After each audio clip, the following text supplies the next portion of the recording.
الف لام میم ذالک الکتاب لا ریب فیہ ھدی للمتقین۔ محترم سامعین،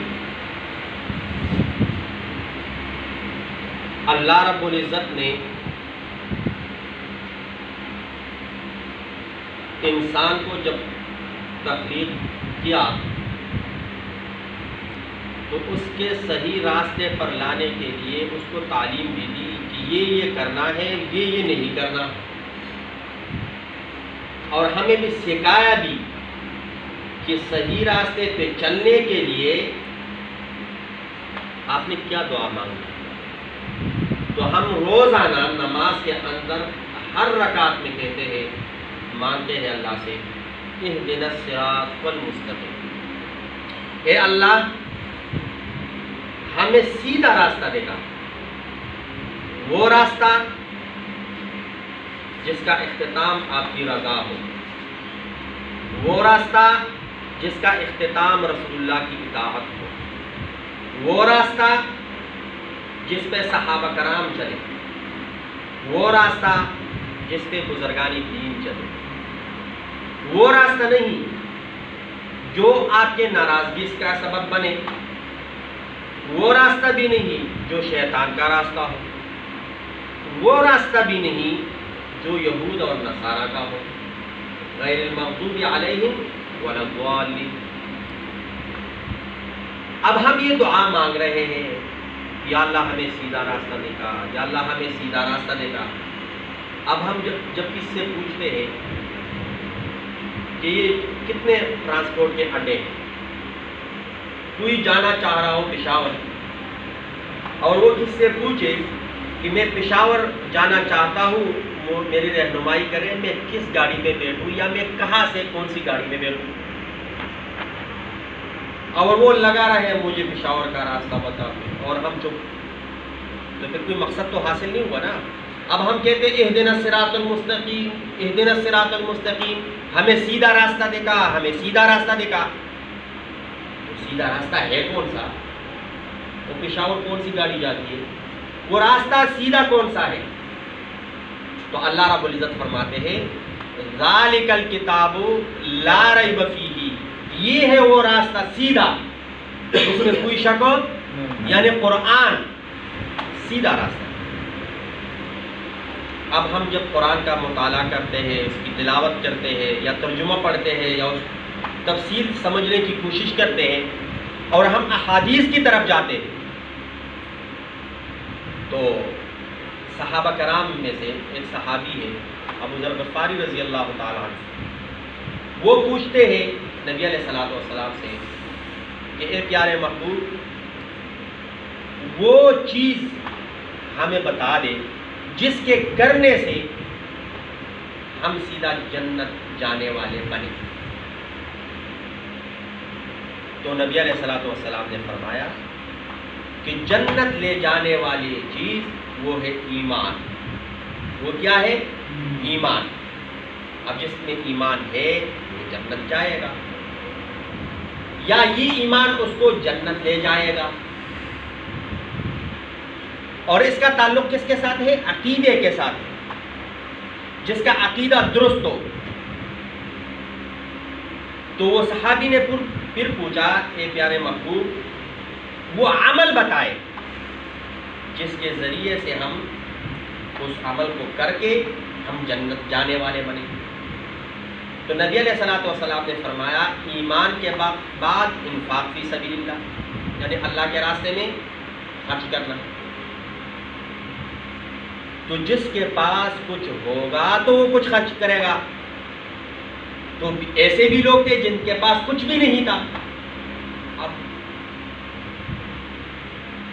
بجائے اس کے کہ وہ پوچھ لے، تو صحابی نے پوچھا کہ جس کے پاس کچھ نہ ہو، فقیر ہو، وہ کیا کرے؟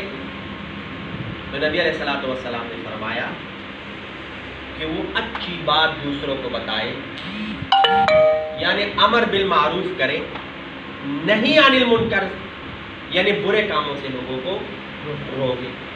تو ایمان، اس کے بعد انفاق فی سبیل اللہ، اس کے بعد وقولوا للناس حسنا، اچھی بات۔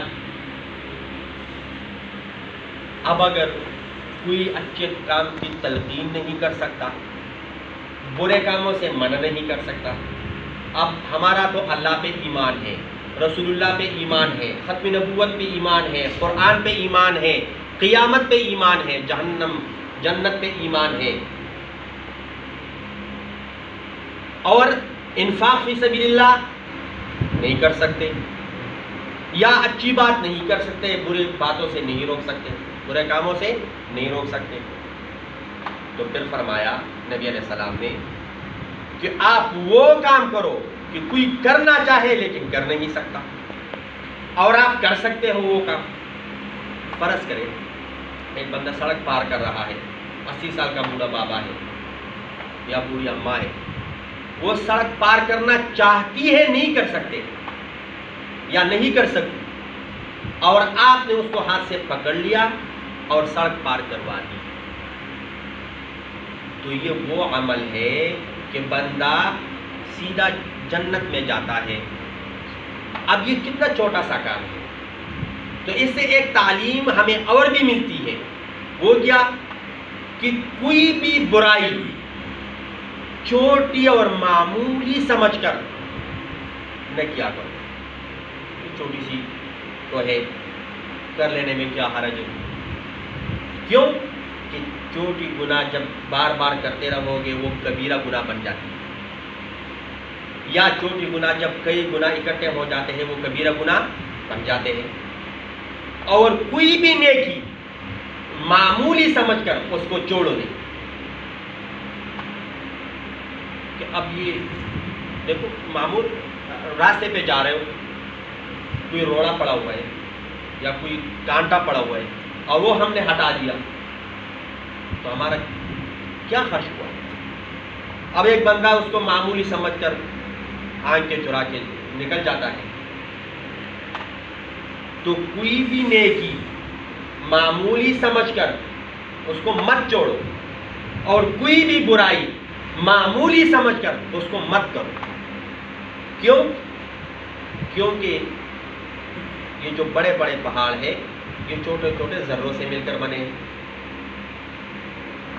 اور چھوٹی سی کوئی نیکی یہ اس وجہ سے مت چھوڑو، یہ چھوٹی سی تو ہے، تو کوشش کریں گے نا انشاءاللہ چھوٹے چھوٹے گناہوں سے بچنے کی۔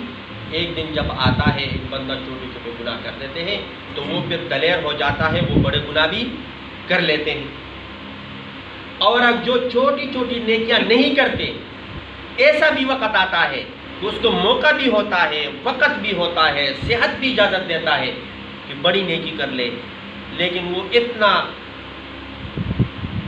پختہ دل ہو چکا ہوتا ہے کہ وہ بڑی نیکی سے کیا ہو جاتا ہے؟ محروم ہو جاتا ہے، کیوں؟ اس کو عادت نہیں ہوتی نیکی کرنے کی، تو چھوٹی چھوٹی نیکیاں ہم کریں گے۔ ابھی ایک بھائی کے ساتھ خندق پیشانی سے ملے بندہ، تو نبی علیہ السلام فرماتے ہیں کہ یہ صدقہ ہے، اپنے بھائی سے خندق پیشانی سے ملے، السلام علیکم، وعلیکم السلام، کیا حال ہے؟ خیر خیریت، تو یہ کیا ہے؟ صدقہ ہے۔ یا آپ دیکھ رہے ہو اکثر اس طرح مسجدوں میں یا جہاں پر بندہ وضو کرتا ہے، تو وضو جو بندہ وضو کر رہا ہوتا ہے دوسرا اس کے انتظار میں ہوتا ہے کہ اٹھ جائے گا میں بیٹھوں گا، تو جو بندہ وضو کر رہا ہے اس کی کوئی قمیص کا کوئی حصہ نیچے گندا ہو رہا ہوتا ہے، تو اگر ہم نیچے سے دیکھ رہے تو ہم اس کو کہتے ہیں بھائی یہ قمیص اٹھا لو، تو یہ بھی نیکی۔ یا ایک بندہ مسواک کا ہم نے بتا دیا کہ بھائی جان مسواک کے یہ فائدے ہیں، اور سب سے بڑا فائدہ کیا ہے کہ رب راضی ہوتا ہے، رب راضی ہوتا ہے، اور دوسرا فائدہ کہ منہ صاف رہتا ہے۔ تو اگر ہم یہ چھوٹی چھوٹی باتیں اس پہ خود بھی عمل کریں اور دوسروں کو بھی تلقین کریں، دوسروں کو بھی بتائیں، تو ایک دن آئے گا کہ بڑی سی بڑی نیکی بھی ہو تو ہمیں عادت ہو چکی ہوگی اور ہم وہ بڑی نیکی کر سکیں، اور کوشش کریں گے کہ چھوٹی چھوٹی غلطیاں اپنے آپ سے نکالیں، چھوٹی چھوٹی گناہوں سے اپنے آپ کو بچائیں، کیوں؟ ایسا وقت آئے گا کہ ہمیں بہت بڑی گناہ سامنے ہوگی اور ہم قادر ہوں گے کہ ہم کریں، وقت بھی ہوگا، صحت بھی ہوگا، ماحول بھی ہوگا، لیکن ہمیں عادت نہیں ہوگی کرنے کی، کیونکہ ہم نے چھوٹے چھوٹے گناہوں سے اپنے آپ کو بچایا ہوگا، تو بڑے گناہوں سے بھی اللہ رب العزت ہمیں بچائیں۔ تو کوشش کریں گے نا انشاءاللہ، جس کا ارادہ ہے اچھا کام کرنے کا اور برے کام سے بچنے کا، وہ ہاتھ اٹھائے۔ اللہ رب العزت عمل کرنے کی توفیق عطا فرمائے۔ سنت ہے۔